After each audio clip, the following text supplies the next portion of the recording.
is there any advice that you would give to ECRs seeking to leave this classic academic research path, you know, whether it's still to being science or not to being science? I think sometimes those discussions, if you're having them with other people in academia, can be difficult because there is a perception that you should stay doing a particular path. But there's nothing wrong with going a different path. And if that's what you want to do, then you should do it. But again, then I think it's if you can try and get have a conversation with someone who is also moved in the direction that you're thinking of, that can be quite important as well, because they will tell you about the pitfalls and the difficulties which they might have encountered doing it. But if you want to do it, I mean, it comes back to what we said before. If you want to do it, you should do it. And there's nothing wrong with it. There's no right or wrong path. There's just the path that you choose. Sounded very wise and profound there, you know, but I absolutely agree. And I think, you know, sometimes in your heart, you know that you want to do something else, and you shouldn't let anyone else's opinion hold you back. But as you mentioned, it can be difficult to approach people in academia and speak about these things and be open. Helen, is there anything that you would add to what Neil has just said? Yeah, I mean, I think there is overall too much of the sort of definition of success as you know, things like the Athena Swan program, etc. It's all about how well are you keeping people on the path and progressing into senior roles and everything. But you know, it sort of implies a little bit that going down different routes is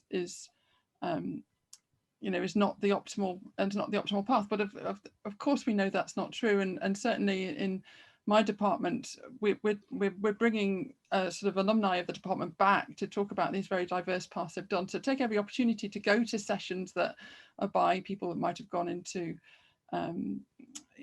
industry, medical writing, and so on, because it's always really amazing to see just how well they're thriving in those other professional workplaces. And quite often, you know, we've seen people that are really passionate communicators that are doing incredibly well, you know, in a sort of narrower discipline that allows them to focus on their best skills.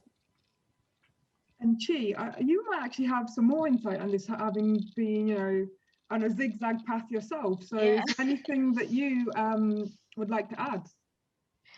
I think that quite early on, I learned that, you know, once you've done a PhD, you gain quite a lot of transferable skills that can be useful in other disciplines.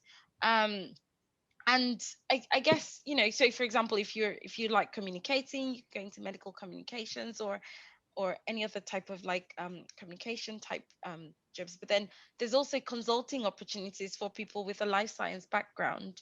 But if I were to think about specific advice for ECRs seeking to leave the classic academic path, honestly, I think that Neil and Helen have covered it, because you need to, first of all, understand exactly where you want to go, what skill sets you have that you can bring that you can transfer, and what do you need to learn, for instance.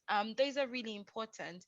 I always say that when you studied in academia, there is this, I don't know, it's like I don't want to call it Stockholm syndrome. I would always add that you should try to leave a door open, even if it's just to get still have you retain your academic affiliation in case, I mean, even if you go into industry, you might still want to collaborate with the you know, your former lab, for instance. So you might find that you want to explore but it's always nice to have a door open in case you want to come back. I do think that's also important. Yeah, that would be my advice. Don't burn your bridges. Yeah. But I guess also it's just to be open, and you know, you make a decision now, that's not the decision for the rest of your life. Yeah. As the past year or so has proved, who knows what's happening in the future.